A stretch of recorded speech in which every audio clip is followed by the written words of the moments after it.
Hi, everyone. Welcome to World Rainforest Day. Our next event today is called Gamechangers. We're going to be talking about scalable impact and the new models that are driving this, this very, very important aspect for ending deforestation before 2030.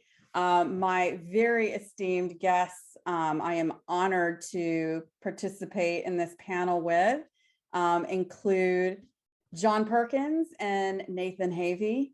And before we kind of get to introductions, I did want to thank Singularity Group. And we have the Singularity Group think tank that this is our first event of a series. And so without them, this event would not have gone on. This think tank is about ending deforestation and open up to the entire global community. So if you're interested in joining, please reach out to us. I'll have some information at the end.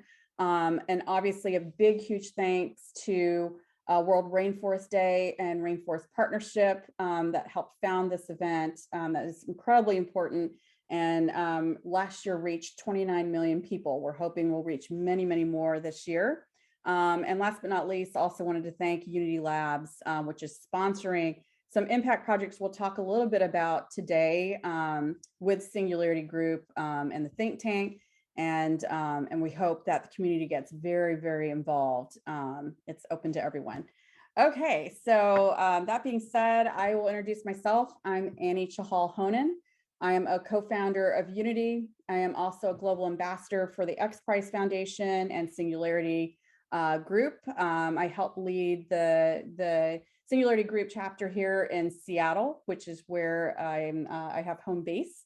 I have spent a good part of my career really working across innovative technologies, and I've been part of exits and acquisitions as a creator, advisor, and investor upwards of 49 billion. So I'm very honored with the projects that I'm involved in, and I'll talk a little bit more about what we're doing at Unity. My esteemed guest, John Perkins, is a New York Times bestselling author of many books. I'm actually going to read all of what we think is incredible about you, John. Economist, author, activist, and formerly chief economist at major consulting firms. You've been advisor to the World Bank, the UN, the IMF, Fortune 500 corporations, leaders of countries across Africa, Asia, Latin America, the Middle East, and the US government. You've written 11 books, including, as I said, Confessions of an Economic Hitman, Touching the Jaguar, Shapeshifting. Your books have spent over 70 weeks on the New York Times bestselling list, sold well over 2 million copies. We are so honored to have you here, John. I also want to introduce you all to Nathan Havey. He is absolutely incredible. He is the award-winning filmmaker of Beyond Zero, an incredible story of the CEO of Interface and how they went from a company, a carpet company, to one of the most sustainable organizations on the planet. He's also producer of the acclaimed podcast miniseries, 10 Things You Should Know About Stakeholder Capitalism. He is also co-created and co-facilitated the consultant certification program for Conscious Capitalism, Inc., cultivating a global network of consultants who are transforming business around the world into stakeholder capitalism, co-founder of the Institute for Corporate Transformation, and 100 Months for Change. Nathan, thank you so much for joining us. It's my pleasure. And so today as I said, we're going to be talking about game changers and the scalable new models for impact. And, I hope that we'll also kind of bring in our collective experience and what we're doing and what we're seeing in the world today. And so we're going to do kind of an interesting roundtable. So we're going to have free flow conversation and just see how it goes.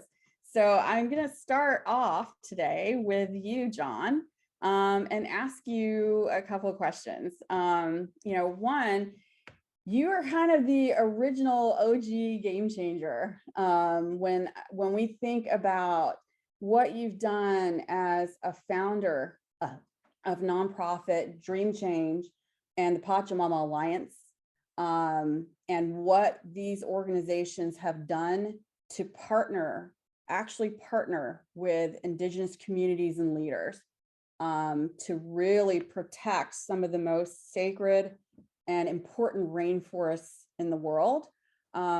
It's so interesting because you're a self-professed economic hitman. And so our question to you, I have two questions. One, over, through the 80s and 90s, there was a bit of focus on we have to preserve and save our rainforests. And then that attention died down. And you have spent your life, most of your life as an activist, pushing the world to transform from a death economy to a life economy. And so our question is, why do you think that attention died off until very recently? And what do we need to do to change our focus and attention here? Well, thanks, Annie, and it's great to be here with you and with Nathan. Incidentally, Nathan, I'm a great admirer of your film Beyond Zero. It's a magnificent film. First of all, I think it's important what is a death economy? A death economy is an economic system that really is based on a goal of maximizing short-term profits for corporations, regardless of the social and environmental costs, and also really maximizing materialistic consumption for all of us individuals. That's kind of what we're brought up to believe in. And it has created an economic situation that's untenable. It is the problem behind climate change. Climate change, income inequality, species extinction, environmental destruction, including rainforest destruction. These are all just symptoms of the greater disease, which is this death economy. And it's really a global economic, social, governmental system that we've bought into. A life economy, on the other hand, is an economic system that pays people to clean up pollution, to regenerate destroyed environments, to create new technologies that don't ravage the earth. And one of the reasons that the rainforest is so important is obviously because they sequester carbon dioxide. We need those plants, we need those rainforests. But beyond that is the symbolism, the spiritualism, let's say, that the fact that we all come out of rainforests, our heritage as human beings, for most of the 250,000 or so years that we've identified ourselves as humans, we lived in life economies. And today, the people in the Amazon rainforest and a few other rainforests are still living that way pretty much. And I want to make it clear here, I don't idealize individual indigenous people. I've been working with these people since the 60s, late 60s, when I was a Peace Corps volunteer, before I became an economic hitman. And incidentally, I thought being an economic hitman was helping save the rainforest at the beginning. That's the perception that's sold to us of the system is protecting these things. I eventually came to understand that was a lie. But anyway, getting back to these indigenous people, there's angry ones, there's pathological ones, there's crazy ones, and there's brilliant ones and compassionate ones and wonderful ones. As individuals, they're people. But what I really respect is their honoring of the long term, their recognition that they are a part of nature, not apart from nature. And our death economic system, one that I participated in developing as chief economist, is based on the idea that we are a part from nature, that we're kind of like these super beings hovering over nature. And it's really an idea of human supremacy over nature. And that's only been around for the blink of an eye in terms of history. It may have begun a couple of thousand years ago and really come to the surface in the last few decades, but it's recent. And the rainforests part of the importance there is that the indigenous people who live there are trying to tell us that we need to understand that we are a part of nature, as they've always believed, as all of our ancestors believed. And why did we lose sight of that for a few decades in there? I don't know that I have the answer to that question, except materialism became ever stronger. And we focused on things like economic development, especially in the developed world, of the rich getting richer. The tech industry came along and it didn't put much emphasis on rainforests or ecological issues in general. And I think we just really got distracted.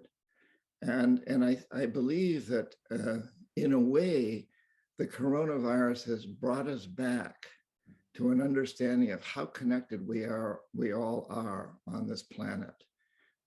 Unlike the other 100-year events that happened every year or so, hurricanes and fires, et cetera, that we could say these just affect local communities. This coronavirus has impacted the whole world. And I think as a result of that, we're beginning to understand better our relationship with the rest of the world. And the rainforests are, as I said before, not only important from the standpoint of creating oxygen and water, fresh water, and absorbing carbon dioxide and other toxins, they're also important because of the symbolism, the mindset they give us. And Annie, I would like to ask you, so you're very involved in using technology and financial systems to protect rainforests. And you've talked, I've heard you talk often about the importance of irrefutable proof that in fact the systems, that the things we're promoting are doing that. How do you provide that? Can you tell us a little bit about this technology and the irrefutable proof? Well, I'd be happy to, John, and thank you for really explaining why our rainforests are so important.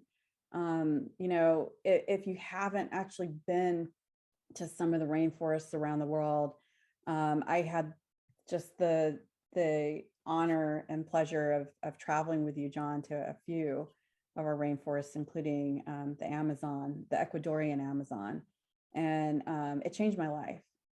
And that was part of why I got so deeply involved.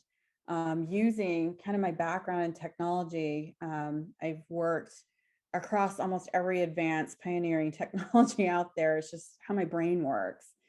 But I've always kind of in my heart, just looked at technology as just an enabler. It's really, how can technology actually empower some really amazing solutions? And, this is also why I got involved with my mentor, Peter Diamandis at Singularity. He's co-founder of Singularity University, and why I got involved with the XPRIZE. And so some of what we're working on at Unity and Unity Labs is how can we take some of these really innovative advanced technologies and actually drive a more scalable model for impact. So one thing that we've been designing and architecting is something we call Impact DAO. And our first use case is a rainforest DAO that's been getting quite a bit of attention. And, and so it's using blockchain technology with a whole other host of really interesting, compelling technologies. But we also, we're building this in community. So, one of our launch partners is the XPRIZE Rainforest, but we're also reaching out to the world and asking for those innovative projects, whether you're using something like IoT sensors, where you can take a project, that is absolutely supposed to be preserving and conserving our rainforests, and provide on the ground proof of that, and be able to connect that into an organizational structure where then fundraisers, investors, even, regular people that want to fund these types of initiatives can see that where my money is going is actually from a traceability perspective. Truly, those dollars are going towards the communities that are on the ground that are truly conserving, preserving, or helping to regenerate our rainforests, or any forest for that matter. And so part of our focus is using a really innovative model called a DAO, which is a decentralized autonomous organization. And I won't go into the details of this, but it is a new type of organization that is one of the fastest growing organizations in the world. And we saw, because, most of our team were very, very deep in this industry and in this world, we saw an opportunity to be able to architect a new type of DAO that can very easily add in some of these other interesting technologies, including, being able to have live stream proof of impact using potentially drones, potentially new types of drones that there's some exciting organizations out there that are looking at and seeing, can this travel through the rainforest? Can we look at where illegal logging is happening, where oil and gas may be just going in because they can, and have a better ability to not only help those on the ground that are trying to, be the guardians of the rainforest, but also be able to hook that into a global community where groups have agency over their own organization, but we can actually collaborate together. So, part of what we were looking at when we were thinking about an impact DAO and how this works is that we're really, really studying the nonprofit community and the NGO community. And we were asking why there's not more collaboration happening. We're also looking at the very critical and important indigenous communities and why they didn't have direct voices and governance over money that's going to these projects and their lands. And so that's part of what we're trying to work on. We will not finish this project until we have all the important stakeholders that are involved in this entire ecosystem for how we actually drive impact or scalable impact and how we can make a difference. But I will say our goal is to bring at least 80% of the organizations out there that are working on the ground, that are working at bringing money and funding and be able to protect our rainforests together. We are donating this to that community so that not any one organization actually owns this. So that's where it's an interesting model.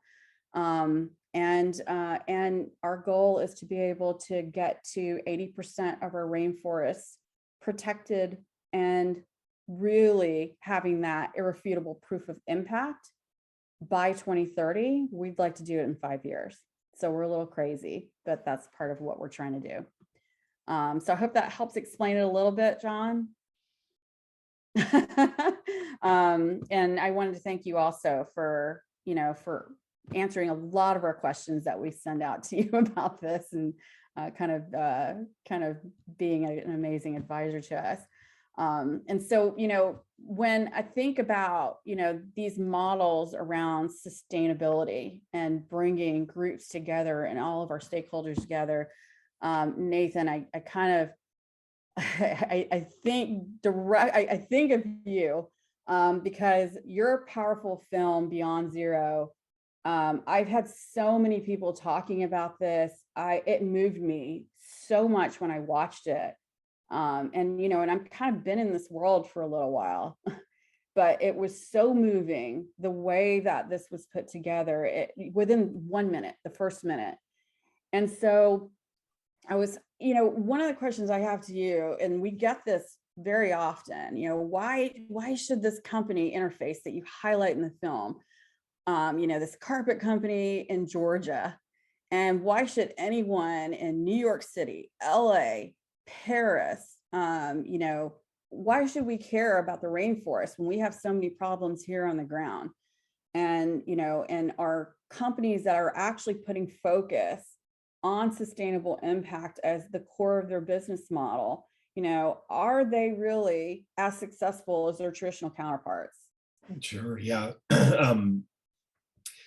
The if I can use a metaphor here, it's sort of like asking why the stomach should care about the heart, or why the lungs should care about the kidneys.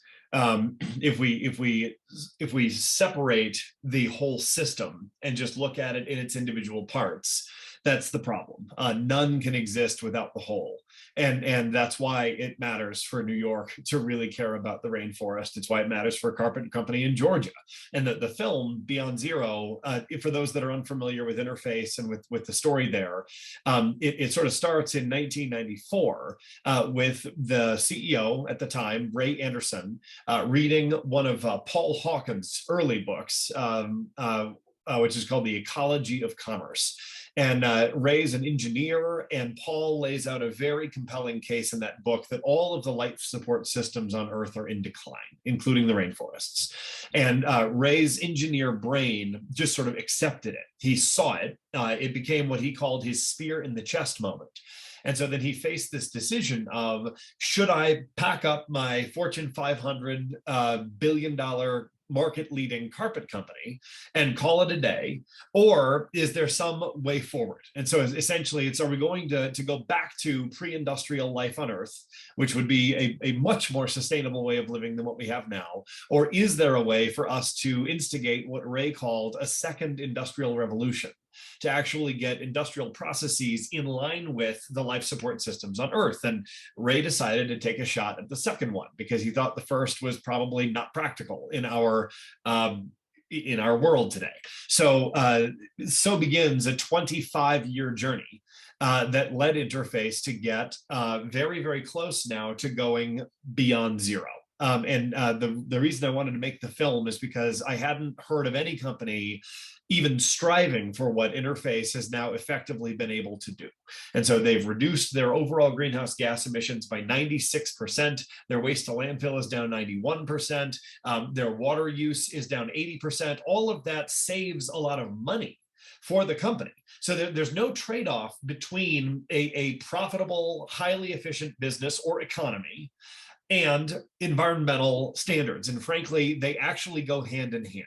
And so we've seen that from Interface. The movie makes a very compelling case. Interface is now selling a carpet tile product that actually sequesters more carbon than is emitted in its creation. And they're working on this program called Factory as a Forest, where they try to get actual measures of the life support systems and services that a forest renders. Purifying the air, purifying water, providing cooling, providing habitat. And they're trying to figure out what the metrics are on those things, and then get their factories to actually perform the same way. So they get closer and closer and closer to having their factories perform the way that the forest does next door. And that paradigm shift of figuring out how we go from just trying to do less harm, trying to do less bad, to being into a place where we can get in alignment with the life support systems on Earth as an economic system. That's something that is game changing. And I think that's what the film is trying to show companies, that there is a great way to do this that is also profitable.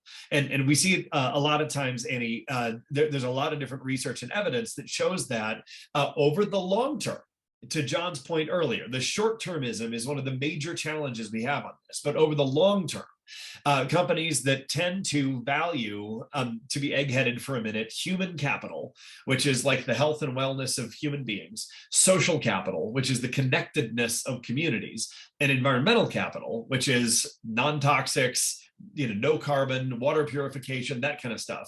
Companies that value those three things actually outperform their competition on financial capital over the long term. And so this is a totally viable thing. It absolutely works. And it's just now a race against time for us to be able to say, can we cause this shift in our global economy before we lose the opportunity to do so? So that's the game. And Ani, I love that you guys are talking about 2030. The Paris Accord has companies making major commitments by 2050. That's a huge step forward. But at the time Paris was kind of enacted, that might have been the right date. I'm not sure it is anymore. And I think we really need to be talking about how much can we get done by the end of this decade. And that's a game that everybody needs to be playing. And that's what the 100 Months to Change campaign is all about, is how can we get the solutions that you're talking about, the stuff that John has mentioned, and all of these business things. How far can we get in the 91 months remaining in that 100 months timeline? So anyway, so that's that. And so, John, if I may, I'm really curious. I've talked about a lot of the sort of the private enterprise stuff.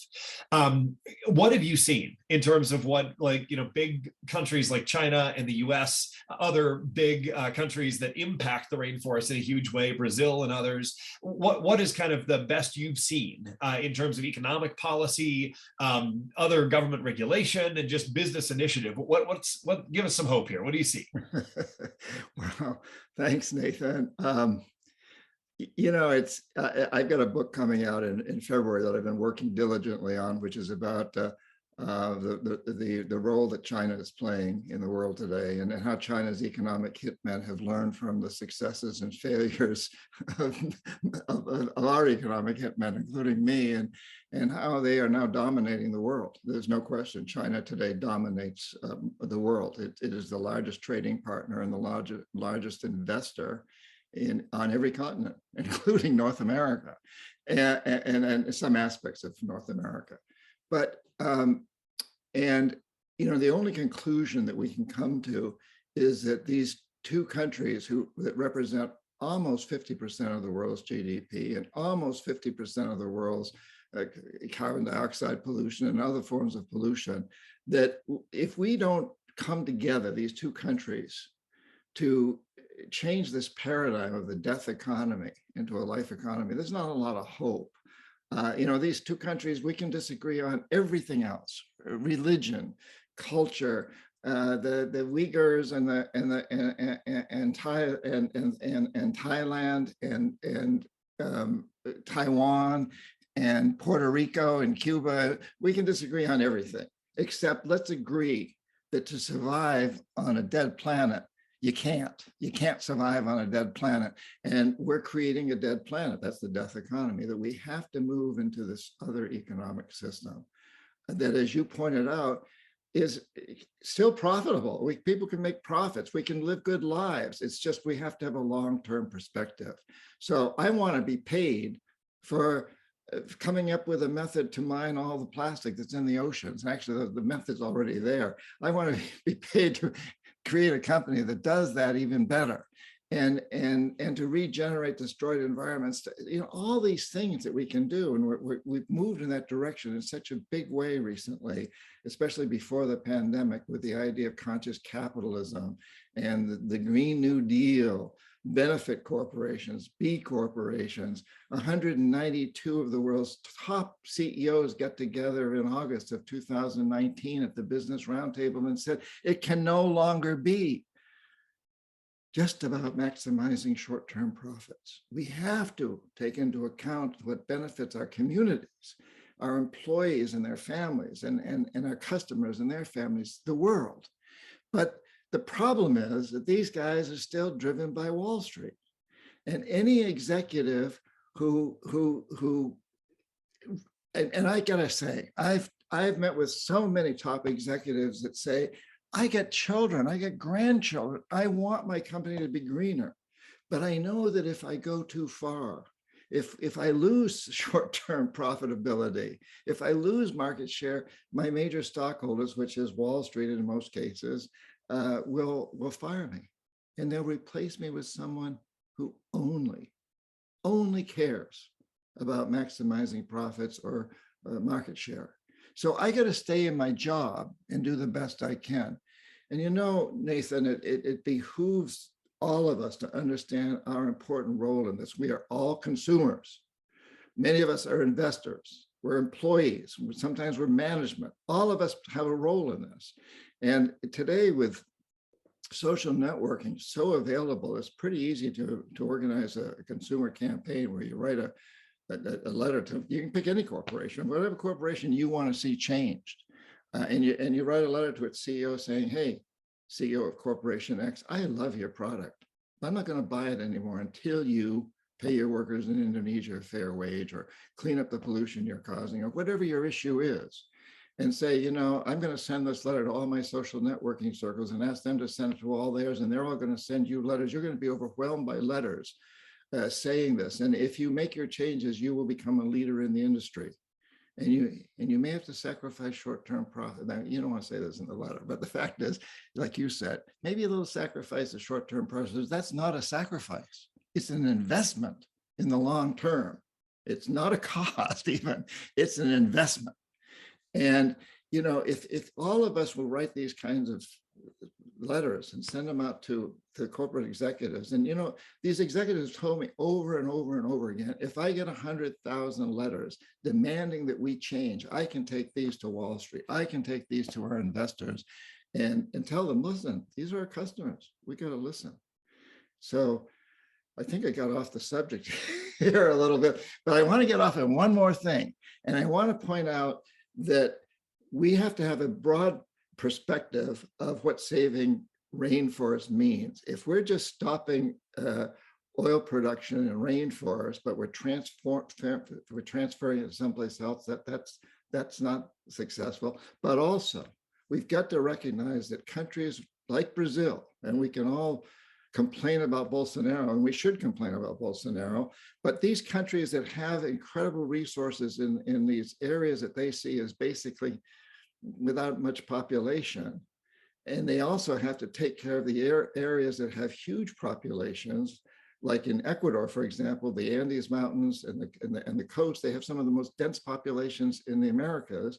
Their rainforest is half the country, and it's very undensely populated. So the people who live in the densely populated areas, they say, we need better healthcare. We need hospitals. The pandemic just showed us, we need hospitals. We need better education. And the only way we're going to get that is by selling our oil in the Amazon. So it also, the responsibility falls on the world to somehow invest in these countries and give them a way, help pay them to keep their rainforest intact. It's a big issue, but I wanted to at least bring it up. and having said all that, you know, I'm struck, Annie, by your involvement in you know, so many of these organizations and companies and these new technology and financial companies. And I wonder, how do you see that ability to scale that up, to make that more impactful, to transfer that model to some of the bigger corporations, to bring that into the broader context of the global world? And as Nathan mentioned, we've got to include China in this. You know, so John, that's part of, I was thinking a lot about this before I joined kind of our team at Yunity. And, you know, we're Yunity for a reason. A big focus for us is building a scalable model for driving triple bottom line company creation. So, you know, our goal is two things. One is to help enable mindful innovators. And when I say mindful, there is a lot behind that. And we feel, especially coming from the startup industry, I was in Silicon Valley for a very long time, and it's an amazing industry around innovation, but we all know there's been struggles around what happens to these companies. And so much of our focus is, and programming that we're just starting to build, we're pretty new, really is around that mindfulness at the very beginning of creating an organization. So we believe that if we're really going to push the needle and make a difference, we have to start from the beginning. And, you know, because I think Interface is an amazing example, but there's too many examples of the corporations that you talked about, John, where you have boards, you have CEOs that are terrified of what's going to happen, you know, with the analysts, you know, that are coming at them with publicly traded companies. You're only as good as your next quarter and your next announcement. And so what we feel is that if we can help inspire and influence startup founders from the very beginning, I think we all get it. What Nathan keeps talking about and has devoted a good part of his life to building the structures around a sustainable company. I think it's very important for startup founders to understand these companies outperform the other ones by and large. If you actually watch the film Beyond Zero, it is mind-blowing to think of a carpet company saying we're going to help with global climate change, a carpet company. And so kind of coming back to your question, John, we're using very advanced technologies and distributed financial systems to build our scalable models so we can remove all the friction for startup founders actually moving forward with triple bottom line companies. We want to make it so easy, so seamless that it's a given. And we believe this should be the standard organization on the planet, period, moving forward. So we're working very hard at that. There are a lot of technologies involved in it, doesn't matter. Around distributed financial systems, some of our team has been at the very early stages of the cryptocurrency or the Web3 or whatever you want to call it industry. There are some changes needed, and that's why our team helped build one of the most we believe it's the most sustainable blockchain in the world. It is the fastest and the lowest cost blockchain in the world. We'll be announcing that this year. And the idea, and we built it because we weren't seeing what we wanted to see in the industry. But we know that most people in our community believe very strongly in how we can affect change in community. So scalable models, that's what we're really good at.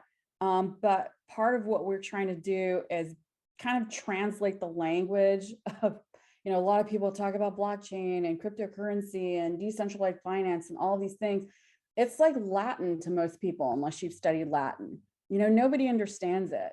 So, we have product leaders from, companies like Apple that launched the Apple Watch and, just incredible people that are coming together to help, the next generation of founders create these companies, bring us all together in community so we can go quicker, faster, but be able to prove, as we keep saying, irrefutable proof of impact in what we're doing. The other thing is, we got very deeply involved and we've been bringing, people in venture, people from the hedge fund world, the big money people, John, that, that we often talk about, because we wanted to understand, why is the corporate world the way it is?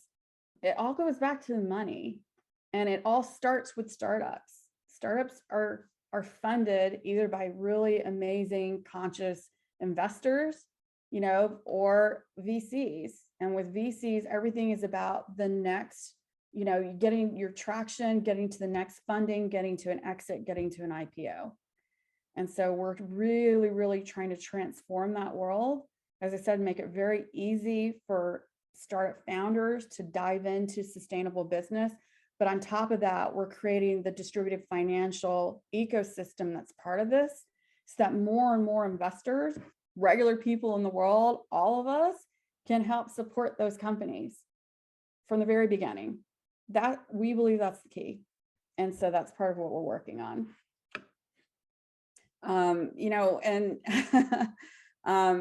I would love, and speaking about these models and, really putting the work into what does this mean? Nathan, can you tell us more about 100 Months to Change, which I really love this initiative, and, kind of tell us, how can this be a game changer for corporations, that have nothing to do with the rainforests, but getting to the point where they understand, okay, without them, like, we can't breathe any longer, really. Like, the earth will be fine in 1,000 years. We won't be here. And most of us don't want to live on Mars. So Nathan, can you tell us a little bit about this incredible initiative and how this can be a game changer? Absolutely. So it came from the success of the film. right? And so the film is being taught in business schools all over the world. There's just this incredible resonance, I think, and it's the story. You know, it's Interface's example. It's this hopeful idea that it is not too late. We actually can still do this, and not only that, but we have a pathway, and so that's really resonating. And so I've been contacted by folks from all over the place about how can we use this to figure out what's next, and it sort of started as this. I don't know. I feel like we need to network all of the different people like us that are working on things like this from all over the world, so that we can learn from each other faster, so the whole thing can actually accelerate. And in a way, it's I didn't know what a DAO was before today, but a decentralized autonomous organization. It's built more on those principles, like fungus instead of like, you know, a hierarchy, so that it can really move fast and it can grow. But it was launched on September 1st of 2020, which was the day that there were 100 months left in the decade. And what we're really trying to do here is to expand the definition of success for capitalism on Earth. John had said that it's that sort of myopic, short-term, money-only focus that is really the biggest problem we face. And I completely agree. Despite the fact that we're showing that business actually performs better when you expand that definition and extend the time horizon, there's a lot of work that needs to happen to sort of flip the way that business education teaches this, to flip the way that CEOs talk about this kind of stuff in their own networks, to get the major consulting firms on board with this kind of stuff, to get the business media sensitive to this. And of course, as you said, to get the capital markets to start to understand this as well, because it's actually a massive risk if a company doesn't have a longer term view. We just need to sort of expand the view. The way that I like to talk about it is there's sort of a 1 or 2 dimensional version of capitalism out there that is the dominant form, that's based on the economics of the middle 1800s, that somehow that model has not been updated yet. But we have everything we need. It's just a communications challenge to get people to create the 3-dimensional version of capitalism that can actually help private enterprise to rise to meet the world's needs, not private enterprise alone, in partnership with governments and with all the great work that NGOs are doing. But those folks are already doing a lot of the good work. It's private enterprise that really needs to step up in this moment. And so 100 Months to Change is really focused on figuring out how we do that. There's a lot of work, a lot of really brilliant things, a lot of great models and techniques that are already being deployed all over the world. That it is happening, right? The progress is being made. It's just a matter of, can we stitch this together so that we can learn about the great things that are happening from our colleagues all around the world, instead of having to make mistakes that they already made and overcame, because we need to accelerate. And so that's what it is. 100monthstochange.com. There is a global call that happens once a month that is just an opportunity for people to get together and share. But a couple of highlights. There's a woman named Francisca Lorraine that is a big branding consultant out of Chile. And she started participating with us, maybe 6 months ago or so.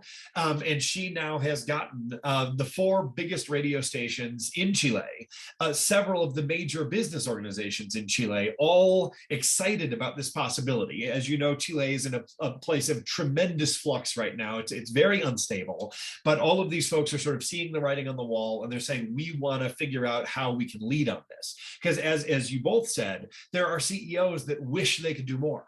Right? It's just, there's this weird thing where they wish they could do more. Most employees wish their company was doing more. It's just that there's some of these systems, like the way that boards are staffed and controlled, the way the investor community is controlled. But if you start to create this, like, hey, we all want the same thing in private. We're just afraid that if we come out with it, we're going to get hit by all these other people. There's very, very soon going to be a tipping point where we can go ahead and come out, and everybody can realize that they've got a majority on the board. They've got a majority in their shareholders, and they can actually be much, much more ambitious on all this kind of stuff. But again, the more we're networked, the more we collect the stories, tell these inspirational ideas of how this kind of change happens, the safer it becomes for, real sober business people to actually give a damn about the rest of it. Very well So, said, Nathan. and John, I just got to ask, when we look at this, my world is tangential to rainforest stuff in particular. It has massive implication because of all the ways that our global economy actually drives deforestation in a lot of different ways. But there are really interesting models, public-private partnerships, different business models that really are ending deforestation. And again, I would just be really curious, what's the coolest thing that you've seen? What's the best model to end deforestation now? Well, I've got to go back to the Achua people of the Ecuadorian Amazon. When I was a Peace Corps volunteer with their neighbors, the Shuar, back in the late 80s, the Achua were uncontacted. They were considered to be, just totally out there. But they now have taken a huge leadership role, and they're taking their model to the world of how to stop deforestation. And what really happened was in the 90s, they understood that their neighbors were no longer their enemies. So for years, hunters and gatherers, because they need large territories they have to protect, the Achua were at war with the Shuar and with the Quechua and the Warani and on and on. They realized in the 90s that the enemy was the oil companies, because they'd seen the destruction in the northern Ecuadorian Amazon. And so they helped create a system to bring together in federations all the indigenous people to stand in unison against the development of these territories and for oil. And then they realized that the real problem was not the oil companies, it was the dream, as they put it, of the people who demand oil, us. And so they realized that what they had to do is come together with us in some form to change that dream. And they invited me in and asked and begged me, pleaded with me. I tried to resist, it seemed like too big a project, pleaded with me to make such a thing happen. And that's when out of that grew the Pachamama Alliance. As Annie mentioned earlier, I'm a co-founder along with Bill and Lynn Twist of the Pachamama Alliance. And the idea there being to change the dream of the modern world, to change the dream from one of extreme materialism to one that recognizes the long-term necessity of being a part of nature, not apart from nature. And as a result, there's been no roads, there's been no development within Achua territory and many of the neighboring territories. They very much have halted deforestation in that area as a result of this. And at the same time, they've invited in tourism, like ecotourism. We, Pachamama Alliance, we take groups in there. And they've realized that in order to encourage people to come in, they've got to become more vegetarians. They've got to stop eating meat and killing animals because people want to see animals. For a long time, we go to this lodge that we built back in the late 90s, and the animals they built actually back in the late 90s, and we take people to, and you didn't see jaguars and you didn't see the wild boars or any of these animals. Now you do, because they stopped hunting. And just the last time I was there, I nearly crashed into a jaguar swimming in the river. I was in a kayak and nearly hit her. I had to back paddle not to. So there's a great model there that's being shown. But I think the most important aspect of that model is, in a way, what we've all been talking about here is the change of the paradigm. Change of the dream, as they put it. By dream, they mean paradigm, they mean mindset. To get us out of this mindset of short-term ravaging and into a mindset of long-term survivability. So I think that's the best example. There's many others, but I love that one because it gets into the mindset. I think it gets into the hearts. Yes. The heart and mind, they got to be one, and they got to come together. The eagle and the condor. The whole prophecy of these people is that this is the time when we have to bring heart and mind together. And many people would say, so the indigenous people really come more from the heart, and that's not entirely true. They're very, very smart. They're very smart and incredible in their environments. And that we are the people, we only come from our minds, and that's not true either. There's a lot of us who come from our hearts, a lot of artists and writers and filmmakers who are coming from the heart, but there's an imbalance. And so bringing these two together is so important. Thanks for that, John. And so, I want to share a game changer before we kind of close today. Really thinking about our Indigenous communities. And, I recently had the pleasure of meeting with a founder of Root Studio, Rebecca Hui, who really wished that she could have made it today, but we'll have her on another one of our Think Tank series. And what they have done to team up with Indigenous communities, talking about, the heart and the mind, the eagle and the condor coming together, I think it's groundbreaking, because often, when we've traveled and spoken with Indigenous community leaders, whether they're in the rainforest or protecting other really important lands, they talk about, tell people about us, bring people here, and not everyone can get there. Plus, we may not want to get on a plane, and use up more carbon. But what they've done is they are honoring Indigenous cultures and their design work. The artistry is extraordinary, and they are taking, these Indigenous artists, kind of heritage, honoring this, providing trademark, copyright, and licensing. And they've turned around and they are then taking that and licensing this out to some of the biggest fashion brands in the world. This is just a start. And then that money flows back to the Indigenous people, and it helps enable them. As you said before, John, they need schools, they need education.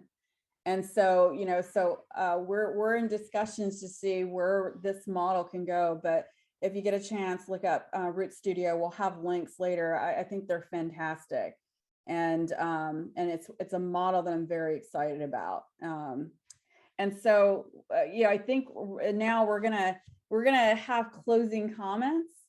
I'd really love to ask both of you, John and Nathan, what are your parting comments to the community at large?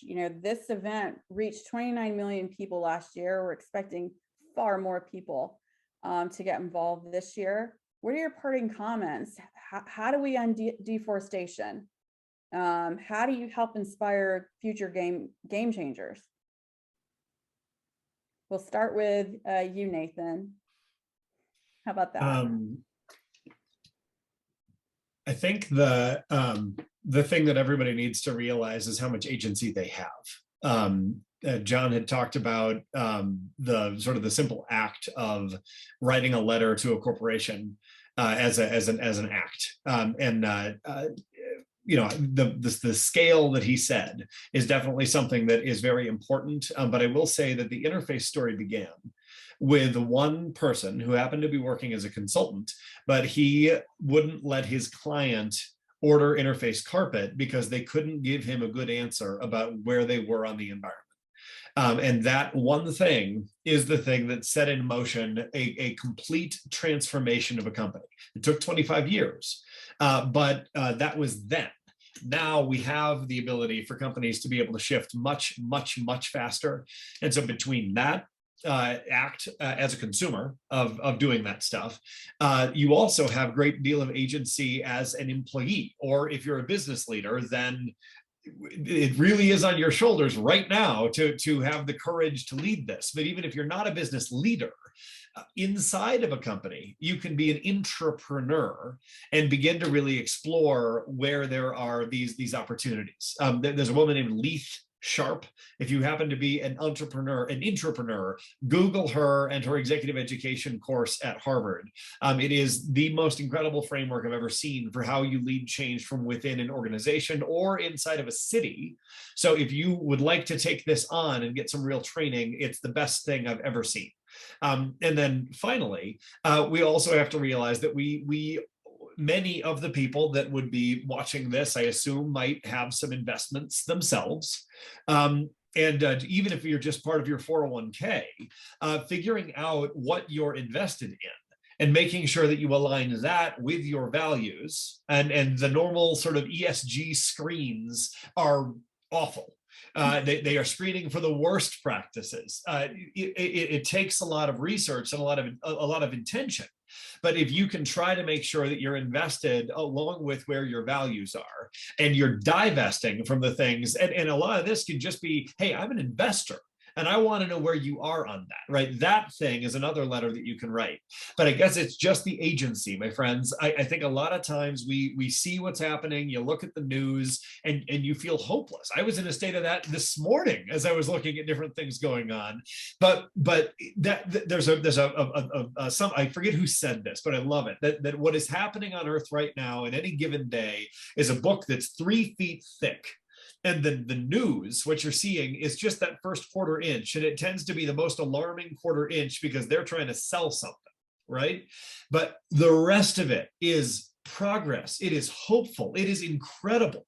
And we need to be part of that. We need to recognize how powerful we actually are. And get after causing this transformation that we've been talking about. And that is what needs to happen. And that's what we can all do. And we all need to do it this decade. Those would be my closing comments. Well said, Nathan. John. Well, I think Nathan's really said it all. You hit the nail on the head, Nathan. And I would just add that I think we should all feel that we are very blessed to be alive at this time. You know, every major culture, we talked about the eagle and the condor, but every culture around the world has a prophecy.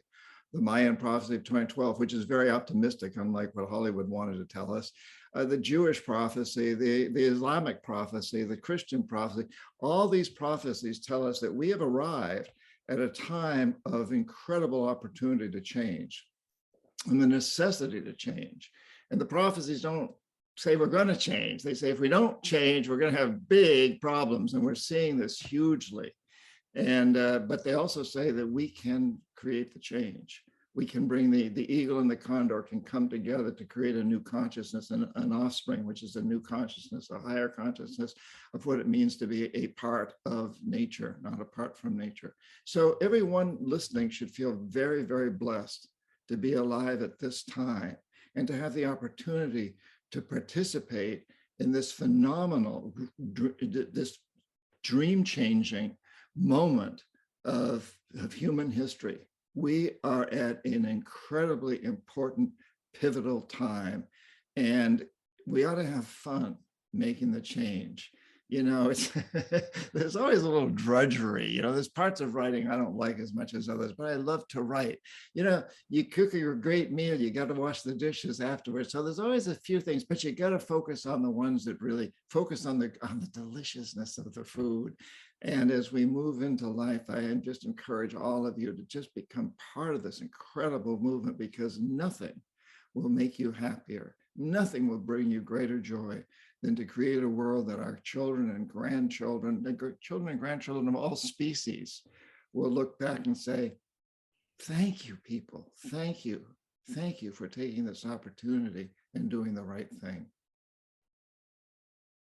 And thank you all for being, thank the two of you for being on this with me. And thank everybody who's listening. And I know we're all going to do it together. I'm excited. This is an exciting time.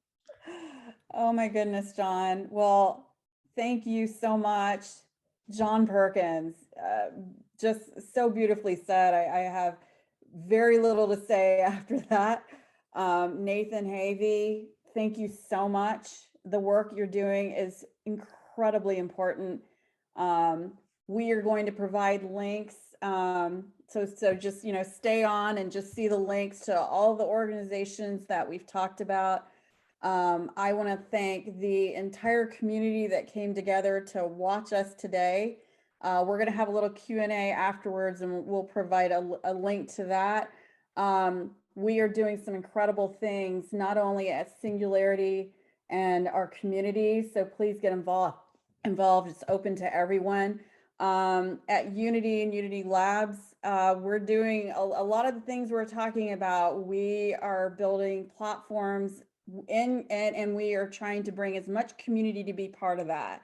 So if you want to get involved in some of the projects we're talking about, Rainforest, this is all about doing this and building this in community. There's a really interesting social impact platform that we're taking a very different twist at. We have a lot of people from the gaming industry and gamers that are part of this because we want to have fun, like you said, John. But we want to help those corporations make change. So it's a really interesting twist to what we're trying to do. So if you're interested, please reach out and get involved. And upcoming, we have our keynote for World Rainforest Day. And this is going to be really interesting. It's one of your good friends, John Perkins. Steve Donziger will be talking about so much in that work that he has done and what has been going on with him. So I hope everyone, please join the keynote right after this. Thank you all for joining. We really appreciate it.